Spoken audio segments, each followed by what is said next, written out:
Gesher tzad meod, kol haolam kulo. Gesher tzad meod.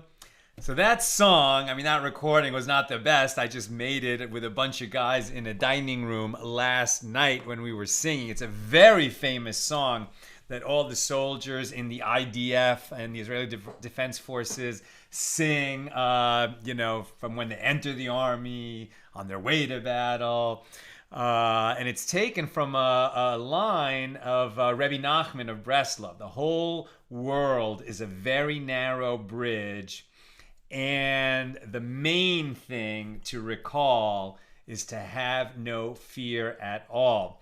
That music, that melody, was written by Baruch Shait, with whom we were singing last night in a dining room just a few blocks away from my house. He wrote that. We were with music royalty. It was like this last-minute little singing session in a over at a buddy's house. It was amazing. I mean, he wrote that song. I'm so bad at remembering melodies, but Mihaish Chafetz Chaim, who is one who loves long life, that we sing that beautiful song. There were all these melodies, Piskuli. I can't remember a song, but the point is, he wrote them all, like so many. He played with Shlomo, Rav Shlomo Karlbach so many times. It was just amazing. I walked out of there after 2 hours of singing and learning with the rabbi, soaring. It was beautiful. So just a little bit of that flavor from last night. How's everybody doing? Let's light up the darkness.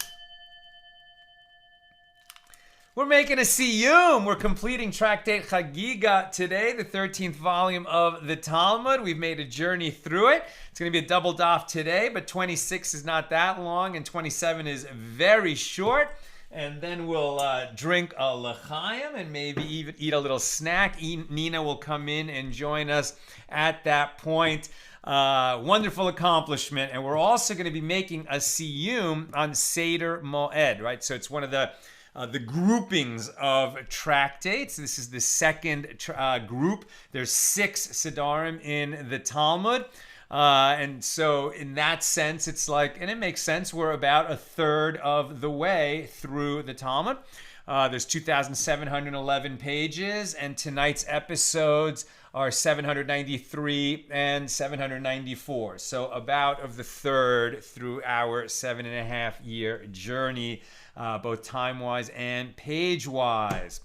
All right, who's with us as we gather for a SIYUM on Chagigah?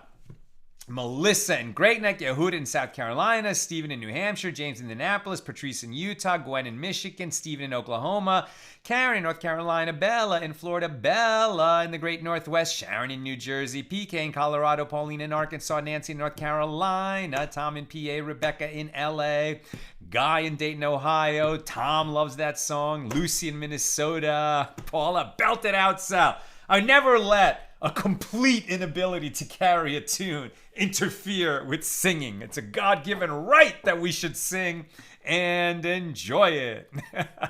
Shandora in the Bronx, David in South Bend, Aaron in Granada Hills, Renee in Indiana, Michael says blessings to all. People looking forward to see Nina when she comes in. Awesome. And over there on the YouTube side, Aoife in Florida, Lynn in North Texas. All right, lots of ground to cover.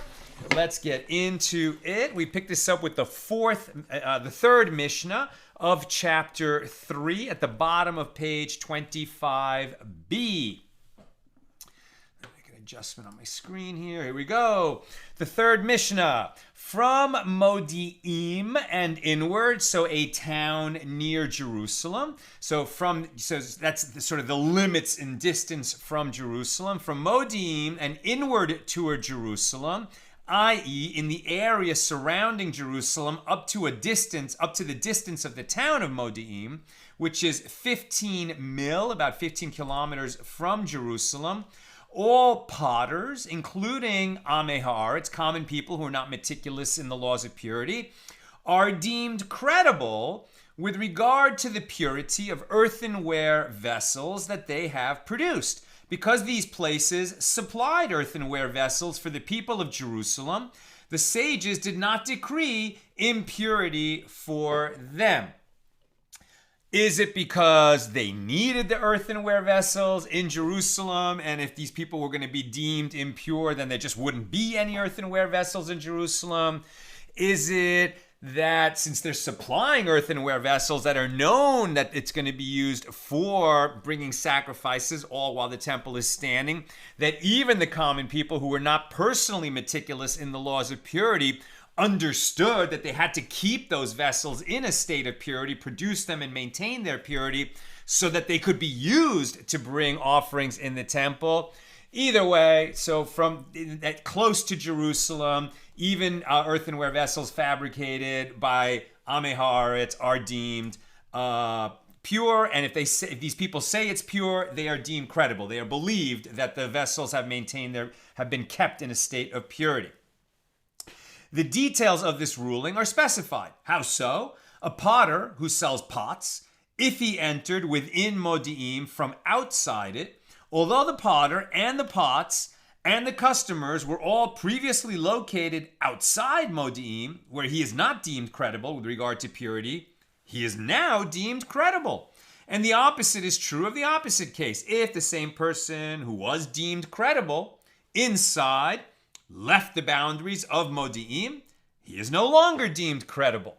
And that is our Mishnah. So it seems like some real policy issues were at work here, but with a firm basis in Scripture that the people are considered pure in around Jerusalem and around the pilgrimage festivals. When people close to Jerusalem are routinely involved in bringing offerings to the temple, unlike the people who lived at a much greater distance who would only come there for the pilgrimage festivals. So the people who are routinely there, even if they're common people who are not personally meticulous, are going to be well versed in the needs of offerings that are brought in the temple and that they must be brought in a state of purity.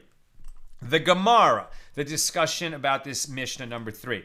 Atana taught in a Baraisa with regard to Modi'im itself.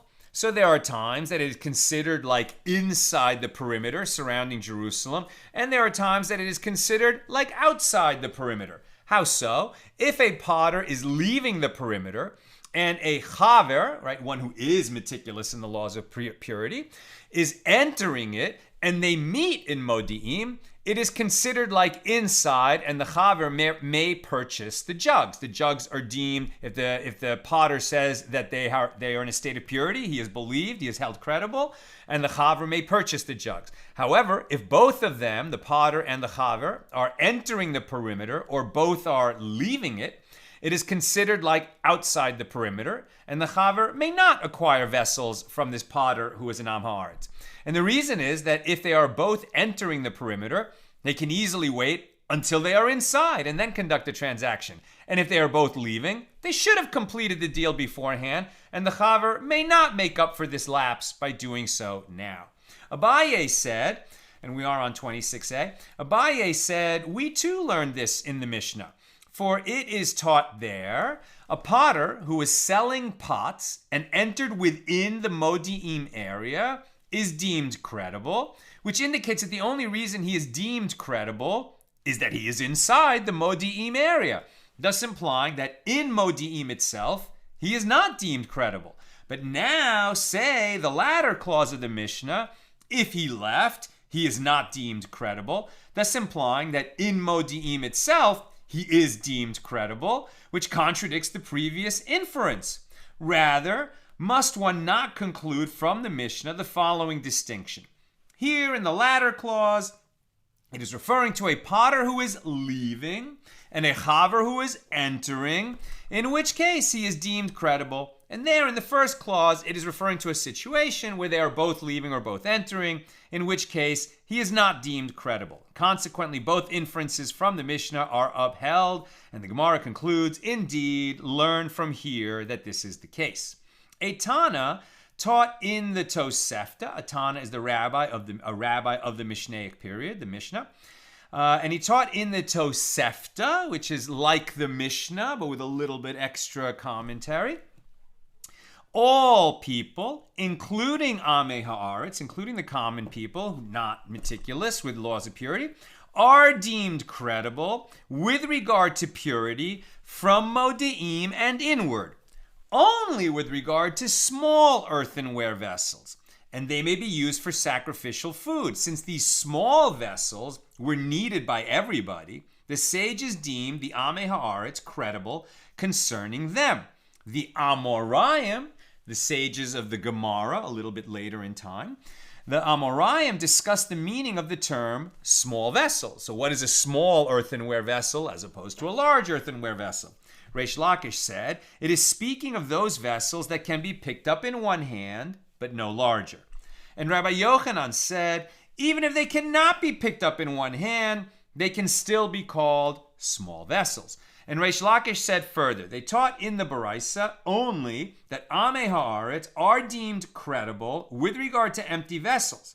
But if they are full of liquid, they are not credible.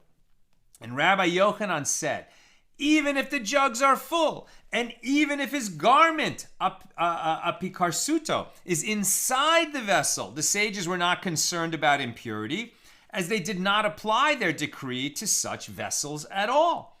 And Rava said, and Rabbi Yochanan concedes with regard to the liquids themselves in the vessel that they are impure. It's just the vessels, right? These earthenware vessels, clay vessels that are going to be deemed pure because they were manufactured close to Jerusalem.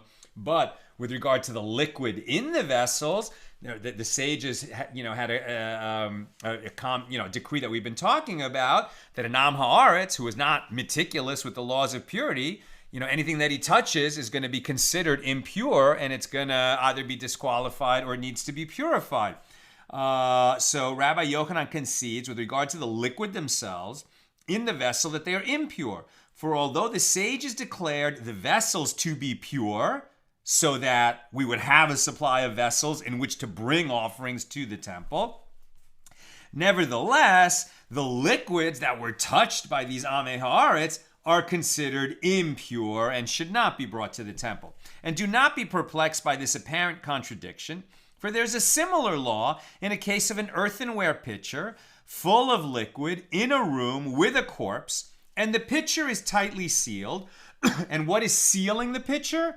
Another earthenware vessel of an Am Haaretz, where the law is that the pitcher is impure with 7-day impurity because it came into contact or it shared a room with a human corpse, while the liquids remain pure, because we saw there's a teaching in the Torah that if there's a human body in a house, all the objects inside that room are rendered impure with corpse tuma, unless there's a sealed earthenware vessel, then whatever is inside that remains pure. And that concludes our discussion of Mishnah number 3.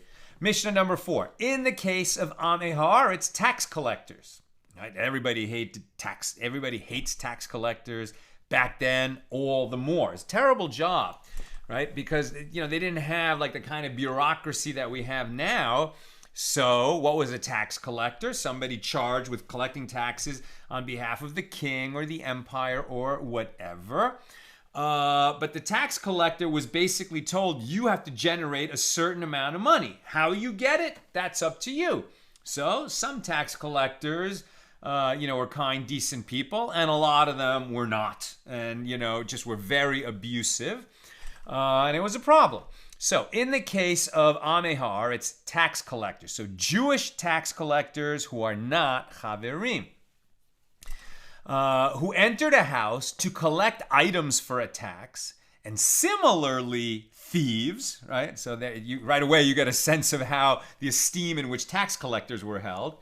So, and similarly thieves who returned the vessels that they had stolen. So thieves that felt guilty about stealing and returned the vessels that they had stolen. These two groups are deemed credible when they say, we did not touch the rest of the objects in the house, and those items remain pure. Whatever they touched, because they're Amei Haaretz, right? If they touched it, it becomes impure. It's deemed impure. But if they say, I enter the house, this is what I touched, everything else I didn't touch, so they're deemed credible, and the things that they didn't touch remain pure.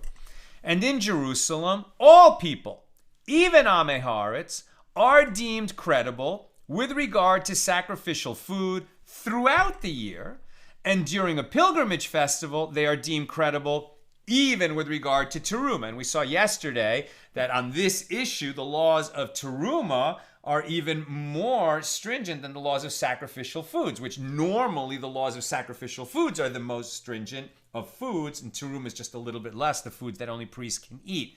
But because of situations and policy here, people are quite careful. They understand the laws of sacrificial foods, especially in the environs of Jerusalem and during pilgrimage festivals when everybody's bringing offerings and everybody knows that the offerings have to be in a state of purity. But the laws of teruma are a little bit more complex, and so they weren't always deemed credible with respect to that. Gemara on this Mishnah number 4. And the Gemara raises a contradiction from a different Mishnah, Taharot 7:6. If Amei Haaretz, tax collectors, entered a house, the entire house is impure. And the Gemara answers, well, this is we have a contradiction, right? In our Mishnah, it says tax collectors who enter a house to collect items for a tax are deemed credible when they say, this stuff I touched, everything else I didn't touch, they're believed, and everything they didn't touch it remains pure. But here in this Mishnah from a different location, it says that if tax collectors enter the house, it's like we assume they touched everything, and everything inside the house is now deemed impure. The entire house is impure. So how do we reconcile these two Mishnahs? Gemara answers, La Kashi, it is not difficult, as that Mishnah is referring to a situation where there is a Gentile with them, in which case they conduct a thorough search in the whole house and certainly will have touched everything. Whereas this Mishnah deals with a case where there is no Gentile with them, and their claim not to have touched anything is therefore accepted. As we learned in a Mishnah, if there is a Gentile with the tax collectors, they are deemed credible if they say, we did not enter the house at all. But they are not deemed credible if they were to say, we entered the house, but did not touch its vessels. What is this? Why are we making the distinction of the Gentile? It's going to be explained, but what you have to remember is that this is all happening in the Second Temple period when the tax collectors are working for a Gentile kingdom that has authority over the Holy Land, whether it's Greece or Rome. And so the Gemara, where am I? And so the Gemara raises a question. And when there is a Gentile with them, right? So this is it's another tax collector who's not Jewish, or the boss of the tax collectors, right? Who they're collecting for, as it were. And so the Gemara raises a question. And when there is a Gentile with them, what of it? Why does this affect the law? And Rabbi Yochanan said that Rabbi Elazar disputed this issue. One said, the fear of the Gentile, who is their senior, is upon them, for they are afraid he might punish them. And the other sage said, the fear of the kingdom, i.e. the government, is upon them, as the Gentile might report them to the authorities if they do not carry out a thorough search. And that's why they would touch everything. And the Gemara asks, what is the practical difference between them?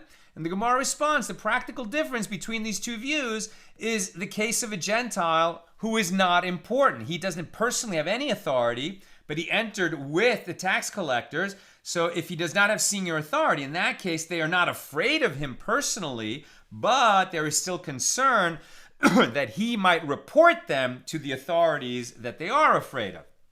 So what is the law on this issue of tax collectors entering a house?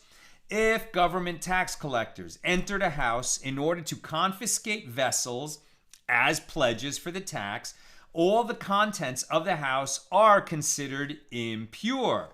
Just government tax collectors. If they were accompanied by a Gentile, they are deemed credible if they say they did not touch a certain object because they are afraid of the Gentile. And this applies only if witnesses saw them enter or if the pledge was in their possession.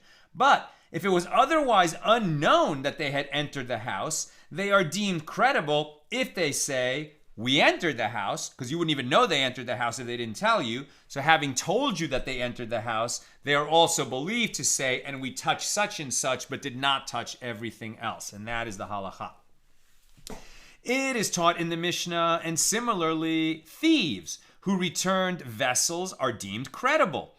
This whole section right here at the end of the tractate is talking about credibility. Who are we going to believe when they tell us that they maintain the purity of objects or that they touched or didn't touch something?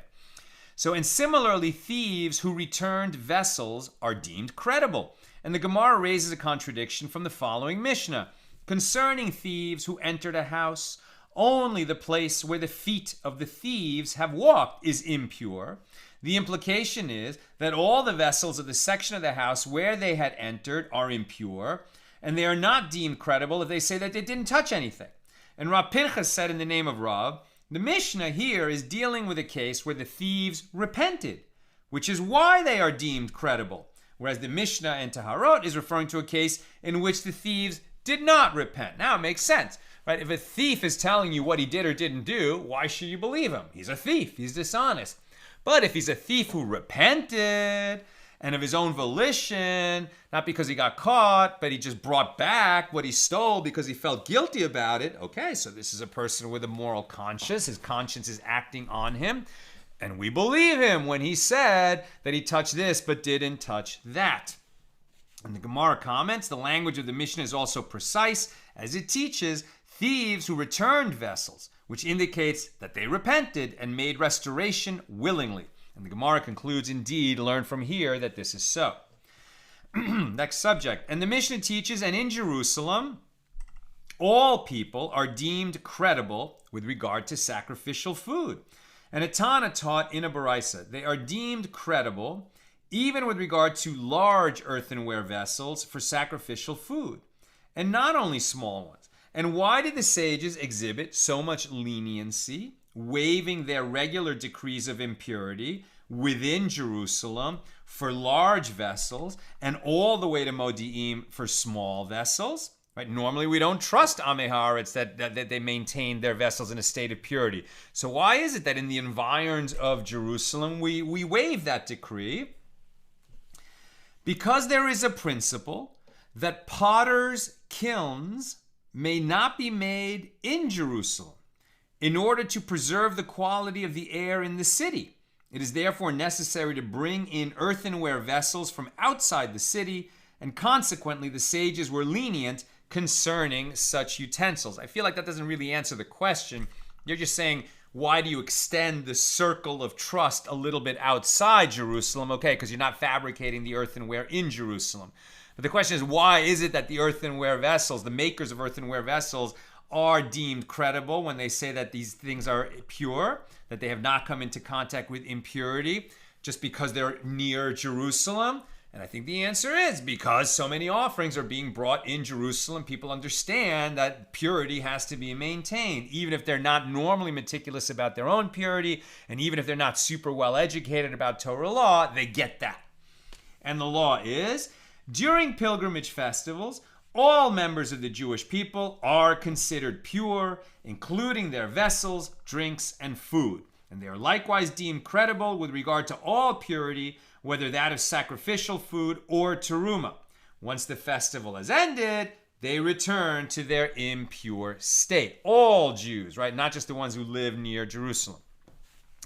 It was taught in the Mishnah, and during a pilgrimage festival, they are deemed credible with regard to teruma, that the food consecrated and set aside that only priests can eat. The first of the tithes, right? The 2% tithe on produce that went to the priest when the temple was standing.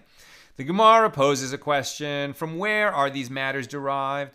I.e. that there is a difference between festival days and other periods. How do we know that? Rabbi Yehoshua ben Levi said, the verse states concerning the incident of the concubine in Gibeah.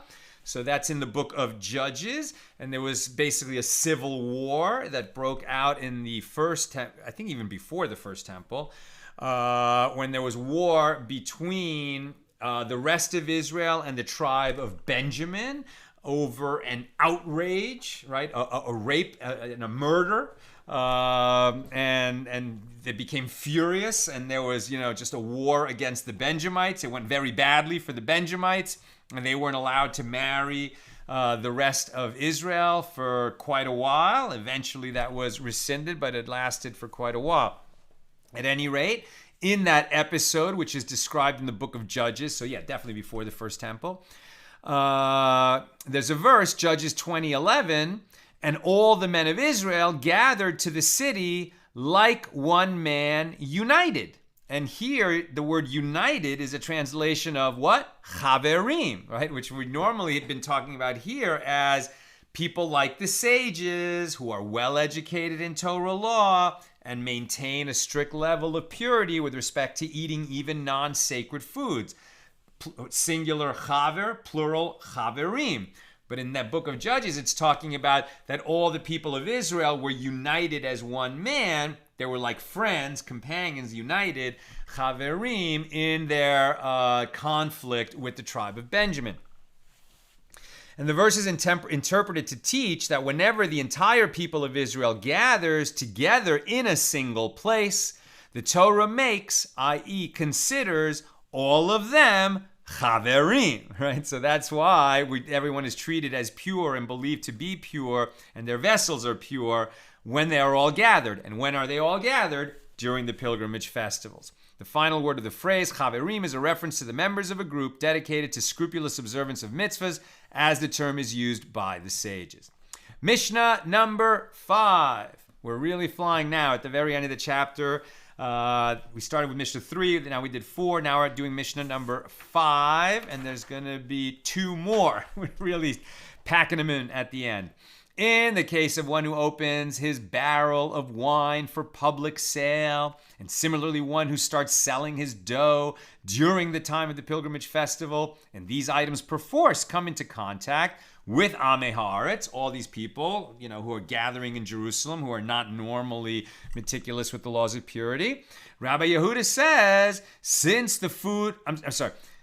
Rabbi Yehuda says, since the food was pure, because it's during the pilgrimage festival and everybody and their food are deemed pure. Since the food was pure, despite its contact with Amei Haaretz, when he began selling it, he may finish selling it in a state of purity even after the festival. And there's no concern about the contact that has been made by Amei Haaretz during the festival because they're deemed pure during the festival. But the rabbis say he may not finish selling it. Even though his stuff was all pure during the festival and the people he was interacting with are deemed pure during the festival, as soon as the festival is over, since he was dealing with people that are not considered pure once the festival ends, even if he's not dealing with them after the festival, but his stuff is now deemed impure according to the rabbis. Gemara. Rabbi Ami and Rabbi Yitzchak Napacha were once sitting in the courtyard of Rabbi Yitzchak Napacha. One of them opened the discussion and said, what is the law with regard to the possibility of him leaving his wine for another subsequent pilgrimage festival and continuing to sell it at that point? Although, according to the rabbis, one may not continue selling it once the festival has concluded, may he leave the barrel aside until the next festival, at which point it would once again be able to be sold in purity. Since the sages said during the pilgrimage festival, all of Israel is deemed pure, and their vessels are pure. So after the festival ends, they go back to, if they're Amei Haaretz, being deemed impure. But can he just put that barrel aside, and then the next time there's a pilgrimage festival, when everyone is deemed pure, he could start selling it again? That's the question. The other sage said to him, everyone's hand has touched it, and yet you are saying that perhaps he may leave it for another pilgrimage festival and then sell it in purity? How could such a possibility even be considered? He said back to him, is that to say that until now, throughout the festival, everyone's hand was not touching it? It was permitted during the festival, despite the fact that everyone was touching it. Apparently, their touching did not render it impure. So the first sage said to him, how can these cases be compared? Granted, until now, the merciful one declares pure the impurity of the Am Haaretz during the festival, and consequently his impurity is disregarded. But now that the festival has passed, the touch of an Am Haaretz is once again considered impure. And the Gemara suggests, let us say this dispute between Amoraim, the sages of the Gemara, is parallel to a dispute between Tanaim, the sages of the Mishnah. For it is taught in one Baraisa, which is contemporaneous with the Mishnah. For it is taught in one Baraisa, he may leave it for another pilgrimage festival and then continue to sell it. And it was taught in a different Baraisa, he may not leave it for another festival. What, is it not so that the very issue which these Amoraim are disputing was also disputed at an earlier time by these two Tanaim? And the Gemara rejects this suggestion. No, it is possible that this Baraisa, which teaches that he may leave it, follows the opinion cited in the Mishnah of Rabbi Yehuda, who allows the wine seller to finish selling his wine after the festival. Whereas that Baraisa, which teaches that he may not leave it, is in accordance with the opinion of the rabbis, who prohibit him to finish it. And the Gemara questions this conclusion. And how can you understand it that way? Didn't Rabbi Yehuda say he may finish it after the festival? Consequently, there would be no need for him to leave it for another festival. Rather, say as follows. This Baraisa, which teaches that he may not leave it, whatever's left over, right, that was deemed pure during the festival. Now the festival ends. Now it's deemed impure. So this Baraisa, which teaches that he may not leave it, right, and keep selling it after the festival, is in accordance with the opinion of Rabbi Yehuda. Whereas that Baraisa, which teaches that he may leave it, he may not leave it over for the next pilgrimage festival, that's in accordance with the opinion of Rabbi Yehuda, who says, well, you could just sell it after the festival, so there's no need to leave it over till the next festival. Whereas that Baraisa, which teaches that he may leave it over until the next festival, is in accordance with the opinion of the rabbis, who say he may not keep selling after the festival. And what is the meaning of this statement? He may not leave it for another festival. It means that he has no need to leave it for another festival. As Rabbi Yehuda maintains, he can finish selling it now in the immediate days after this festival. That's it on the Gemara of Mishnah number 5. Here's Mishnah number 6. Once the pilgrimage festival has passed by, the priests, the Kohanim, pass all the vessels of the temple courtyard through a process of purification, since they were touched by Am Haaretz priests during the festival. Am Haaretz priests? Sure, why not? Right? Not every priest was so educated in the laws of all the Torah laws, and particularly the laws of Tumah and Tahara. Of course, there were ignorant priests. Now, they would be brought in during the festivals because so many people were coming to Jerusalem and bringing offerings in the temple that the priests themselves needed all hands on deck. So the uneducated priests who were qualified to serve simply because they were born priests would just be told what to do. They were like a pair of hands and just do what you're told and don't do anything else. Don't touch anything that you're not supposed to touch. Just do what you're told, right? So these Am Haaretz priests are still Am Haaretz, right? They're not educated. So they themselves, even though they're priests, if they touch something at any other time of the year when they're not in a pilgrimage festival, they would render it impure just because they're ignorant of the laws of purity. So once the pilgrimage festival is passed by, the priests pass all the vessels of the temple courtyard through a process of purification because they were touched by Am Haaretz priests during the festival. If the festival passed by into a Friday, in other words, the festival ended on Thursday night, so they would not pass the vessels through the purification process on that day, on Friday, due to the honor of Shabbos, in order to give the priests who would be serving on that Shabbos time to prepare for the requirements of Shabbos in the temple. And Rabbi Yehuda says they do not even purify them on Thursday in the event that the festival ended on a Wednesday night, because the priests are not free to do so. The priests are busy on Thursday and Friday getting ready for Shabbos. And the Gemara explains, a Tana taught in a Baraisa, in explanation of Rabbi Yehuda's words, the priests do not purify the vessels of the temple courtyard on Thursday, as the priests are not free from removing the ashes. During the festival days, a large quantity of ash would accumulate on the altar due to the large number of offerings brought at that time. Because they would not remove the ashes on the festival itself, they would have to remove a very large amount afterward. Consequently, all the priests were kept busy with this task upon the conclusion of the festival, which did not leave them with enough time to deal with other matters. It's almost like, just imagine any time you've ever been to a big festival in a park or a stadium, and 100,000 or 1,000,000 people pass through. Yeah, so there's a cleanup job to do, right? And only priests can do that cleanup job, maybe with Levim helping them in the temple. So there was a lot to do to get ready for the following Shabbos after a festival. They didn't have time to purify all the vessels. Mishnah number 7, the final Mishnah of our chapter. How do they pass all the vessels of the temple courtyard through a process of purification? They immerse the vessels that were in the temple, right? They put them through a mikveh, the waters of a mikveh, to purify the vessels. And they say to the Am Haaretz priests who served in the temple during the festival, be careful that you do not touch the table of the showbread, right? In the temple, there was a table with 12 loaves of showbread, the very special 12 loaves commanded in the Torah that they should always be present in the temple. So they said to these priests, don't touch that table because we can't purify that table. It's a problem to purify that table, so don't touch it. If you defile it by touching it, it would need to be removed for immersion, and this would lead to the temporary suspension of the mitzvah, the commandment of the showbread, which had to be on the table at all times. The Mishnah continues, all that were on 26b, all the vessels that were in the temple had second and third substitute vessels, so that if the first ones became impure, they could bring the second ones in their place. All the vessels that were in the temple required immersion after the festival, apart from the golden altar and the bronze altar. The golden altar that had the incense on it, and the bronze altar, because they are considered like the ground and therefore like land itself and not susceptible to impurity. This is the statement of Rabbi Eliezer.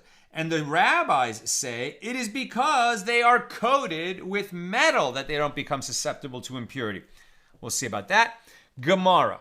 A Tana taught in a Baraisa that they would say to the Am Haaretz priests, be careful lest you touch the table, as explained above, or the menorah, right? The menorah, the 7-branched menorah that had to always be lit. Be careful lest you touch the table or the menorah, as the Gemara will explain. The Gemara asks, and regarding the Tana, the rabbi of our Mishnah, what is the reason he did not teach that they were instructed not to touch the menorah as well? And the Gemara answers, with regard to the table, it is written, showbread before me always, indicating that the table holding the showbread must always be in its place. Whereas with regard to the menorah, sometimes translated as a candelabrum, it is not written always, and therefore it could be removed for immersing and purifying in case these Am Haaretz priests touched it. And the Gemara asks, and regarding the other Tana in the Baraisa, why does he include the menorah? And the Gemara answers, since it is written, and you shall set the table without the veil and the candelabrum opposite the table, Exodus 26:35, indicating that the menorah must always be placed opposite the table.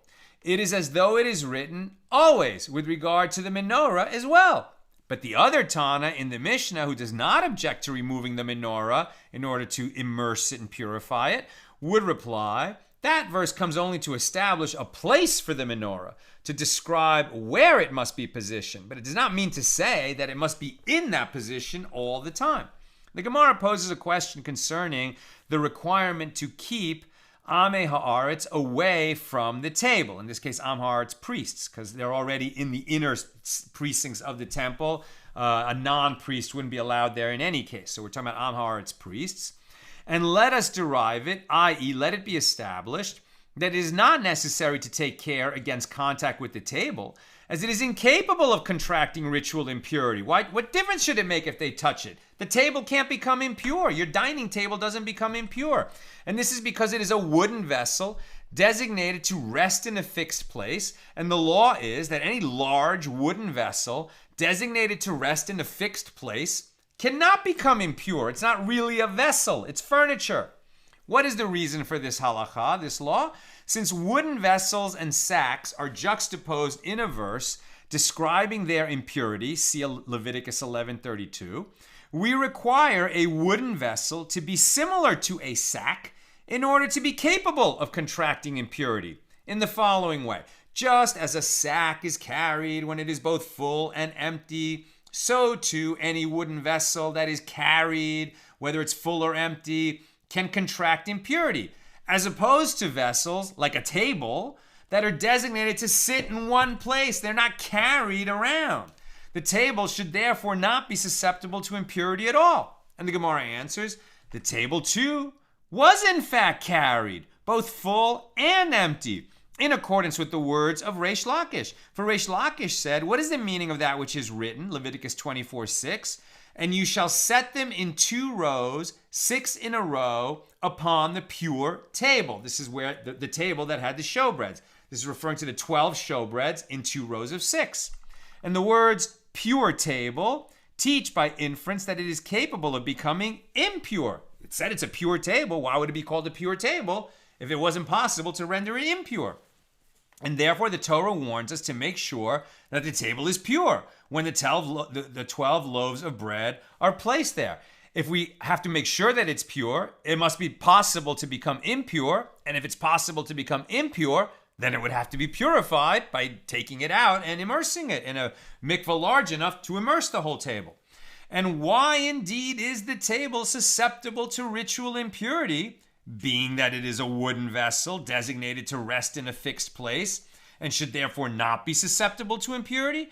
Rather, this verse teaches us that they would lift the table with the showbreads on it to display the showbreads to the pilgrims standing in the temple courtyard.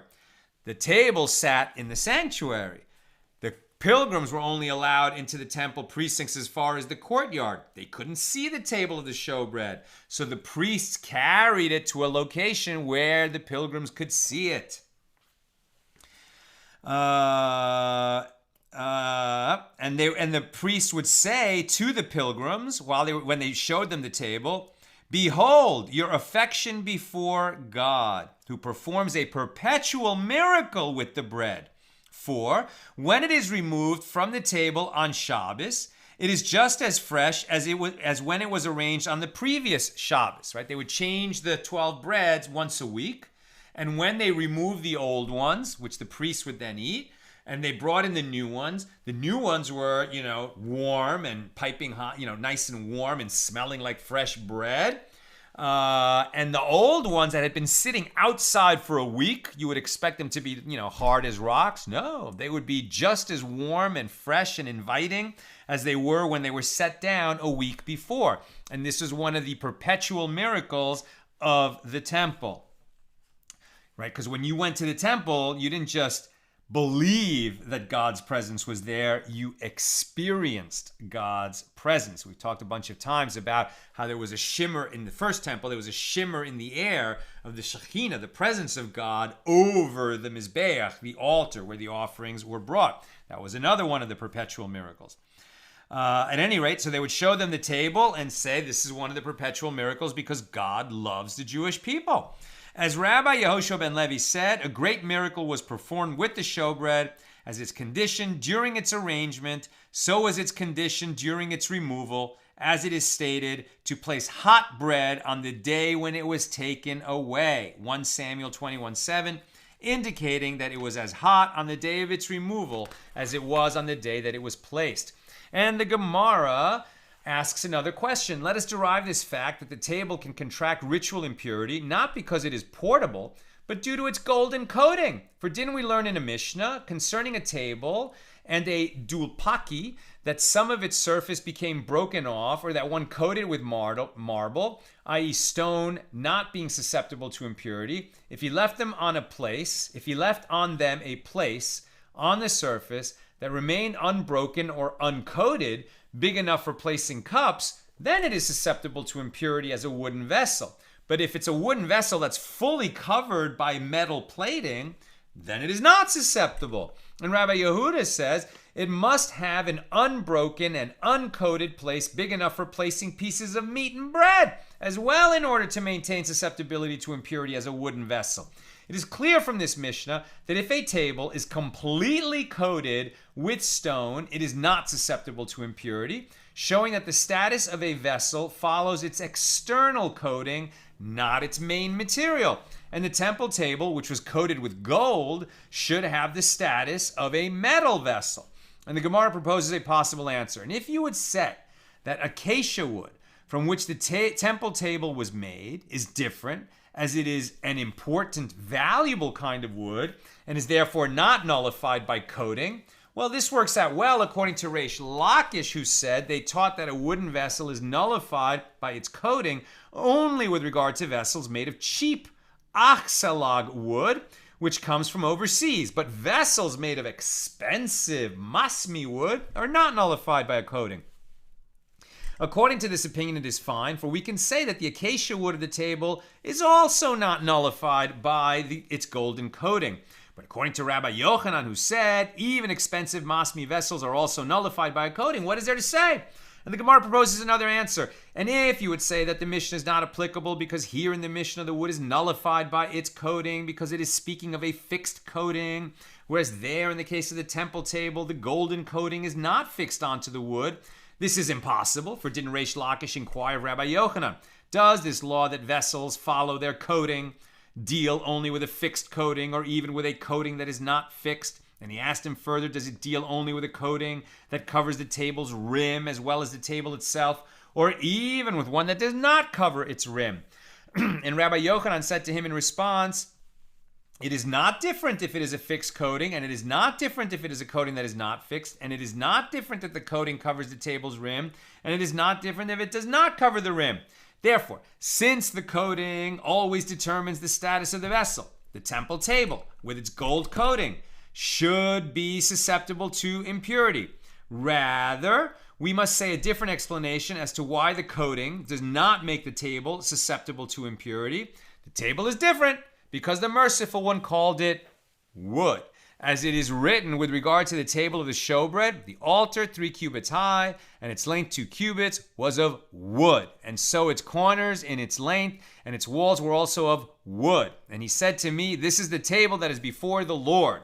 That's from Ezekiel 41:22. So this verse indicates that even though the table was coated, its identity as a wooden vessel was preserved, which means that, like all wooden vessels, it would not be susceptible to impurity were it not for the fact that they took it out to show the pilgrims. Because they lifted it up and carried it, it's considered a wooden vessel susceptible to impurity. If they never moved it, then it's a wooden vessel fixed in one place, which would not be susceptible to impurity. Now we get to a very, very beautiful, famous little teaching. We're on 27a. As the Gemara has cited the above verse, it clarifies a puzzling aspect of it. The verse began with the word altar, and it ended with the word table, both words describing the same item. Why is it called an altar in the same sentence in which it's called a table? Is it an altar or a table? And Rabbi Yochanan and Reish Lakish both say the following exposition: when the temple is standing, the altar atones for a person. If you sin, you can bring a sin offering, and that will atone for you. Now that the temple has been destroyed, it is a person's table that atones for him. For his feeding of needy guests atones for his sins. Our dinner tables take the place of the holy altar in the holy temple in the holy city of Jerusalem. Now that the temple has been gone for 2,000 years, are we able to effect atonement for our sins? Yes. Of course, we pray, we repent, we make amends for our sins, we ask God to forgive us, etc. We have to do all those things. But the atonement is not complete unless we feed other people, right? Our generosity, giving to charity, particularly feeding the hungry, particularly hosting guests in our home. A person's table is holy like the altar.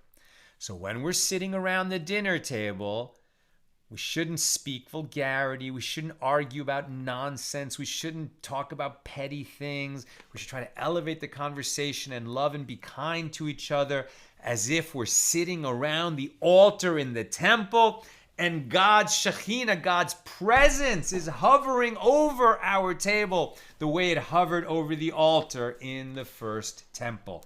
What a gorgeous image. The Mishna taught all the vessels that were in the temple had second and third substitute vessels, etc. All the vessels that were in the temple required immersion, apart from the golden altar and the bronze altar, because they are considered like the ground. And the Gemara cites the relevant sources. The bronze altar is considered like the ground, as it is written regarding this altar, an altar of earth you shall make for me. The golden altar is considered like the ground, as it is written, the menorah and the altars. The plural word altars indicates that the two altars of the temple, the bronze one where the offerings were brought and the golden one where the incense was burned, are compared to each other, teaching that just as the bronze altar is like the ground in that it cannot contract impurity, the same applies to the golden altar. According to the Mishnah, Rabbi Eliezer maintains that the altars are pure because they are like the ground, and the rabbis say it is because they are coated. And the Mishnah seems to be saying that the rabbis are offering a different reason for the altars not being susceptible to impurity. Is it because they are like the ground and the ground cannot become impure? Or is it because they are coated with metal and that will stop them from becoming impure since they are not moved, vessels that are not moved? And the Gemara is puzzled by this. On the contrary, since they are coated with gold or bronze, that is the reason that they should contract impurity, as the metal coating makes the entire altar considered like a metal vessel. And metal vessels are susceptible to impurity, as stated above. And the Gemara answers, say, and the Mishnah text as follows, and the rabbis disagree with Rabbi Eliezer altogether and declare the altars to be susceptible to impurity because they are coated with metal. And if you wish, say, that our text of the Mishnah is correct, it does not require emendation, and we should understand that the rabbis were saying their statement in response to Rabbi Eliezer. What is your reasoning for stating that the altars are not susceptible to impurity because they are like the ground? Why didn't you say simply that they are wooden vessels fixed in one place? For that is sufficient reason for them not to be susceptible to impurity. It is because they are coated with metal, and therefore they would be considered metal vessels rather than wooden ones, and they would be susceptible to impurity were it not for the fact that they are considered like the ground since they never move. This is a mistake, for the coating is not important, and their coating is nullified and considered subordinate to them, so that they are indeed considered wooden vessels in a fixed place and therefore not susceptible to impurity. Although generally the status of a vessel does follow its coating, the temple table and its altars are exceptions, as derived from the verse in Ezekiel cited above. There is therefore no need to mention that they are compared to the ground. Since these altars are made of wood, they do not contract impurity, irrespective of whether or not they are attached to the ground, because they are wooden vessels designated to stay in one place. We are almost done, and then we're going to make a SIYUM on this tractate. We're at the very end here, and the sages always like to finish a tractate with some beautiful teachings, and here we go. This is gorgeous and quick. Apropos the coating of the altar, the Gemara cites an Agadic teaching, meaning like a more story-like, not less legal. Rabbi Abahu said that Rabbi Elazar said, the fire of Gehenna, the place where souls go to be purified after they die before they can ascend to the world of souls, the fire of Gehenna has no power over Torah scholars. And this can be derived by a kal v'chomer inference from the salamander, a creature created out of fire and immune to its effects, and whose blood is fireproof. In the ancient world, they deemed that the salamander was a very special animal, fireproof. If a salamander, which is merely a product of fire, right, comes from the fire, returns to the fire, and nevertheless, when one anoints his body with its blood, fire has no power over him, all the more so should fire not have any power over Torah scholars, whose entire bodies are fire. How is a Torah scholar made of fire? What? As it is written, Jeremiah 23:29, surely My words are as fire, says the Lord. And the words of Torah become part of the Torah scholars' very bodies. Elsewhere we learn that the words of Torah are like black fire written on white fire, right? They are always illuminating. They are always a light, right? The words of Torah are light itself, and light in the ancient world came from fire. Reish Lakish said, the fire of Gehenna has no power over the sinners of Israel. Oh, come on. What do you mean has no power over the sinners of Israel? They go there to be purified of their sins before they can ascend to the world of souls. But says Reish Lakish, this can be derived by another Kal V'chomer inference from the golden altar. If the golden altar, which has on it a coating that is no more than the thickness of a gold dinar, very thin layer of gold, and which has incense burning on it for many years, and yet the fire has no power over it. It's made out of wood, but it never burns. The wood never burns because it's coated with gold. As the gold miraculously remained undamaged, the gold never became thin. It never thinned out so much that the wood underneath might have burned, even singed. Nevertheless, it was remained undamaged. All the more so should immunity from fire be granted to the sinners of Israel. Why? Because they are filled with good deeds, as a pomegranate is full of seeds, right? When we leave this world, even if we committed a lot of sins, as long as we also have a lot of mitzvahs that we did, and even if we're not observant Jews, anytime we fed the hungry, or were compassionate, or honored our parents, or refrained from sinning in one way or another, so those mitzvahs will accrue to our merit, and they will protect us when we leave this world. So even the sinners are filled with good deeds, are as filled with good deeds as a pomegranate is full of seeds. As it is written, Song of Songs 4:3, your temples, rakatech, are like a pomegranate split open, which is to be expounded as follows. Do not read this word as rakatech, rather read it as reikanin shebach, meaning the empty, worthless people among you. Even these people are as full of good deeds as a pomegranate is full of seeds.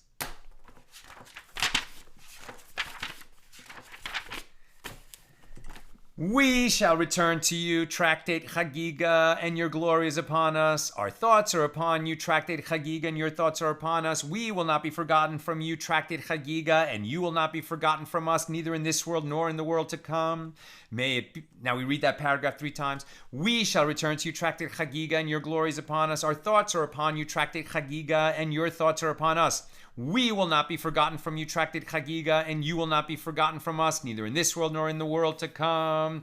We shall return to you, Tractate Chagigah, and your glory is upon us. Our thoughts are upon you, Tractate Chagigah, and your thoughts are upon us.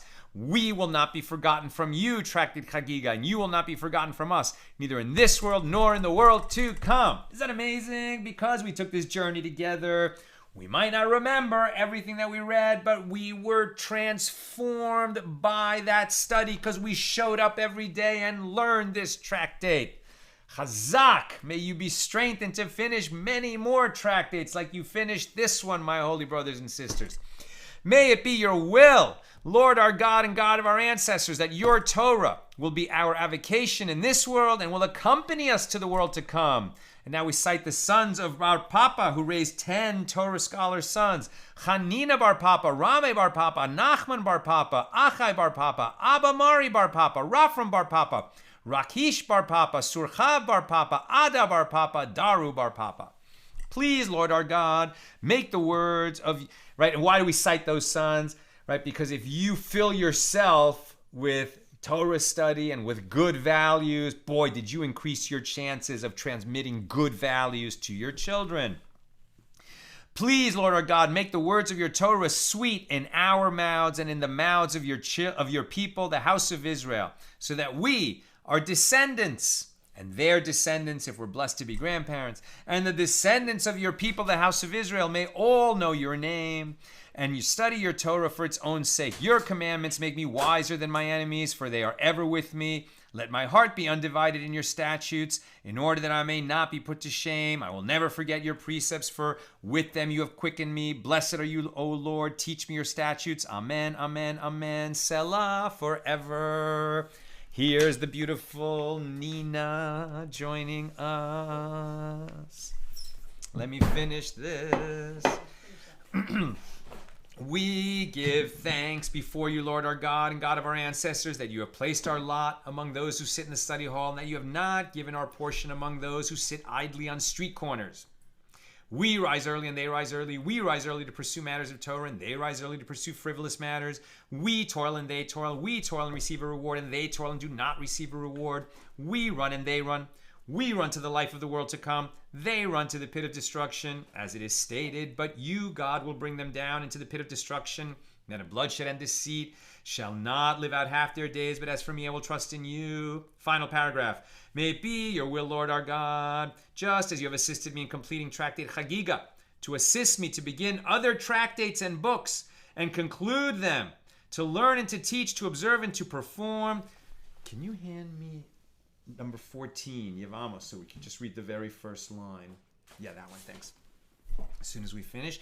And may the merit of all the Tanaim and Amoraim and Torah scholars stand for me and my descendants, so that the Torah will not move from my mouth and from the mouth of my descendants and the descendants of my descendants forever. And may the verse, when you walk, it shall lead you. When you lie down, it shall watch over you. And when you awaken, it will talk with you. Be fulfilled in me. For in the Torah your days shall be multiplied, and the years of your life shall be increased. Length of days is in her right hand. In her left hand are riches and honor. May the Lord give strength to his people. The Lord will bless his people with peace. And we say amen. How you doing, honey? Good. And we're just going to read the very first line of the next tractate, Yevamos, which will start tomorrow with God's help. The Mishna describes various cases that invoke the principles of the Yevama, who can marry and who can you not marry. 15 categories of women constitute familial relations that are forbidden as incestuous, and consequently these women exempt their rival wives and the rival wives of their rival wives from chalitza and from levirate marriage forever. This is a complicated tractate that we're starting tomorrow. We did it. Yay. I never had lunch. I got really lightheaded in the middle of that. I bet. But I just soldiered on. Sal's doing great, right? Okay. Were there any questions that we should look at? There's a few. Can you possibly move over a little? Me? Just so that I'm not covered completely by the microphone. Oh, well, I can move the microphone. Yeah, why don't you do that? Definitely. Whoa. How we do? We'll just do it like that. There you go. Okay, that's great.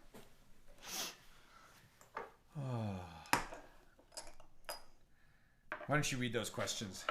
See what you can do. Oh, I thought you... Okay. You're not going to do the question? We should do some questions, which is late in the day. But Tom Beck, presumably if you live so close to Jerusalem, you probably know what you're supposed to do. That's it, Tom. You got it. Lucy, I wonder why in these purity issues the sages do not object to the Haverim putting extra strictures on themselves in matters of ritual purity. Was being a Haver a vow like being a Nazir? Putting extra strictures on oneself is disapproved of in other parts of the Talmud. Lucy, you have just demonstrated that you get what we are doing. You've been paying attention. You've learned a lot. You've got it exactly right. Yay, Lucy. Yay, all of us. Yes, we're not supposed to take vows not to enjoy parts of God's world that are permitted to us. So why were they maintaining this extra level of purity? I'm not sure. I'm not sure why that was permitted and even encouraged among the scholars themselves, because it's not required that they eat in purity. Priests have to eat in purity. Regular people don't. But I guess this level of piety that required a lot of learning and care was not really considered that you were depriving yourself of permitted items and pleasures in this world, but rather of a level of mindfulness and love of God that was just elevated in you. And finally, Sharon, was the word chaverim used as friends or companions at that time, or was that a later usage of the word? I mean, as we see, it means united, and chaver and friend and sort of colleague of the other sages. So I get the sense that it was used, and it really meant like, hey, he's one of us. Sort of like he's one of us. He's, educated and in, as opposed to the people of the land who are not. And that's the questions. Great. So I know poor Sal didn't have any lunch, so he's going to eat. We're going to do a l'chaim. He's going to eat, and then I just have a little something to share, which you asked me to prepare. Would you mind just putting it so that I can actually see the screen? Yes, ma'am. Yeah. There you go. There you go. Okay, so here's the fun part. Okay. This is the good stuff. All right, here you are. Man, this is going to go right to my head. Oh, yeah, be careful because you're going to, yeah. All right, we finished the tractate. Let's make a l'chaim. Yay. We had this beautiful bottle that was a gift from our good friend David Suissa, a platinum label Johnny Walker. So we're happy to enjoy that. Next time we'll do the rabbi bourbon. The rabbi bourbon that Sharon from sent Sharon, us. Absolutely. Yeah, love it. Baruch atah Adonai Eloheinu melech haolam shakol hibidi baruch. Amen. Amen. L'chaim. L'chaim. Mazel tov. It's not Mazel bourbon. tov to everybody who finished one. I'm used to bourbon. Whoa, it's good. It's intense. I'm going to eat a little while Nina talks. So And I made the so blessing great already. to see you. Can you believe that we finished another tractate? We're about to go into like a really long one, I think. But I'm just so impressed by all of you for choosing to be here. Honestly, I probably wouldn't, because I just don't really have like a head for Talmud. This stuff is hard for me. So I'm incredibly impressed by all of you and by you for digging in so deep to this learning. So I wanted to refer to a story from the Talmud that I actually don't remember if we studied it yet. But what it is Rabbi Baraka in the marketplace with Eliyahu, with Elijah the prophet. So it's a story that Rabbi Baraka was in the marketplace with Elijah, the prophet Elijah, and asked him, is there anybody here that has a place in the world to come? And Elijah said, those two guys over there. Two like schlubby kind of, unprepossessing, not that impressive looking guys. And so Rabbi Baraka went over to them and said, so who are you guys? And they said, we're jesters. When people are sad, we cheer them up. And when people are arguing, we make peace between them. And they're the guys of the whole marketplace, of all the, impressive people there. It's these two jesters that have a place in the world to come. So I always thought that kind of meant that, making people laugh is a holy act, which it is. But there's a little more to it than that. I was listening to a lecture by Rabbi Mizrahi, and he dug a little deeper into that story. And he said the reason these two guys are so special, that they're the only ones in the marketplace that have a place in the world to come, is because, so they're jesters. That's their job. Okay, they are employed as jesters. They entertain, the king, or making the bride and groom laugh at a wedding, which is a huge mitzvah. Maybe they're like laughter therapists. So that is their gig. That's their job. But what makes these guys special is they're always doing it, even when they're off the clock. Okay, even when they're just walking through the marketplace. If they see people arguing, they're going to try to make peace. If they see somebody that looks sad, they're going to try to cheer them up. So it makes more sense, because it's not like, every comedian goes to heaven, right? I mean, as we know, sadly, a lot of the most famous entertainers in their private life, really are not good people. So what I take from this is, first of all, yes, absolutely. It is so holy to laugh and to make others laugh. And it's holy that, even if you're in a profession where you're doing good and helping others, which is amazing, what a beautiful profession to be in. But don't think that, when you're not at work, you can just behave however you want. To really get to that level of real intense righteousness, you have to be helping people whether you're getting paid or whether you're not. So that's my little nugget that I wanted to share. Shkoyach, that's great. Thank you for sharing that. That's awesome. Lynn says, thank you for yet another amazing tractate finished. and we have finished all of Seder Moed of the Mishnah now, pointed out to me by an instructor in Jerusalem today. Exactly. We finished the second Seder, the second order. So what's the next one about? Yevamos? What's that about? Okay, so Yevamos is all about that in ancient times when you were allowed to marry more than one person. Okay. So if a man died who was married but hadn't had a child yet. Right, about the levirate marriage. And he has a brother. Yeah. So then who, but he died, he has a brother. So the brother has to marry his wife, the widow, right. And the first child is credited to the dead brother. Correct, yeah. But if they don't want to get married, they can do the ceremony of chalitza. Okay.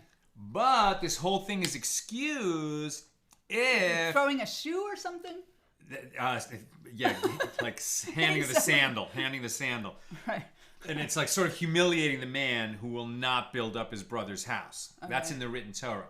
However, you cannot marry your brother's widow if I think she's sister of your wife. Okay. Right? You can't marry sisters. Two brothers can marry two sisters. You can marry but a man can't marry two sisters. You can marry your own brother-in-law, which is so bizarre. But you can't marry your... And there's all these other complicated rules. So listen, folks. It's kind of a thing in the Daf Yomi world that a lot of people quit after brachas, right? The first track, they're like, oh, that's too much for me. And the other time that people quit... But if you can, you can keep soldiering on through tractate Shabbos and Erevin. And lately we've had a lot of amazing, deep, Megillah was great. Not legalistic teachings. Megillah was great. Chagigah had the 4 who entered paradise. Yevamos is tough. It's 4 months long, too. It's 4 months long, and there's going to be a lot that we're going to have to put on our thinking cap. But I think we can do it. I know we can do it. Of course we can do it. We're going to concentrate. We're going to bear down. And of course, we're going to extract spiritual lessons, even from the more legalistic stuff, because that's what we do here in our virtual classroom. Sharon, the book of Ruth demonstrates this very well. Exactly right. Boaz. Oh, that's right. Exactly stepping in as the levirate marriage. Just so, by the way, Purim is coming up next Thursday, a week from this Thursday. We are going to be doing our yearly Megillah reading in English, live Megillah reading, and it'll be a fundraiser. So we'll choose a charitable organization, maybe to do with Ukraine, people, civilians trapped in Ukraine. So that's going to be next Thursday. What time do you want to do it? We'll probably that noon. Out. I think we often do it at noon. But we'll make an announcement. Don't worry about this. As this is not the announcement. We'll make a proper formal announcement. Okay. Why don't we mention here now that we're in with our intimate circle?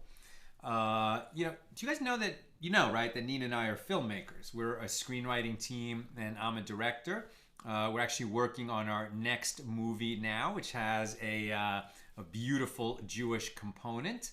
It's a thriller, a mystery thriller featuring a rabbi who must step into the role of detective. It's going to be a great movie. We have a lot of momentum going. And we're actually, nearing the completion of the financing stage. And we thought, we should make this available to people in our community. This is significant investment, to become one of the equity investors. So if you're an accredited investor, then you're interested in hearing more about this. To become an executive producer or a co-executive producer. It's a significant investment. I'm not going to talk numbers here, but if you are... It's going to be an amazing movie. If you are an accredited investor and this is of interest to you to participate, and you can actually be in the movie and be part of the process, then please reach out to us privately. You can use, if you don't already have our email address, you can use the contact form at accidentaltalmudist.org in case somebody's interested. Now let's just smile at the camera so we can take the thumbnail. Okay. It's hard to get a thumbnail because it's always like one of us is talking and the other one, so I think we got that moment now. Murder he scribed. Very good. Very good, Tom. It's actually called, we'll share with our intimate class, Guns and Moses. So if you're interested, let us know, and I'll make the presentation for you. All right, my friends, that's what we've got for us today. Yasher Koach. Right? Or as we just say in the hood here, Shkoyach! that you completed another tractate, number 13. And with God's help, we'll open tractate 14 tomorrow.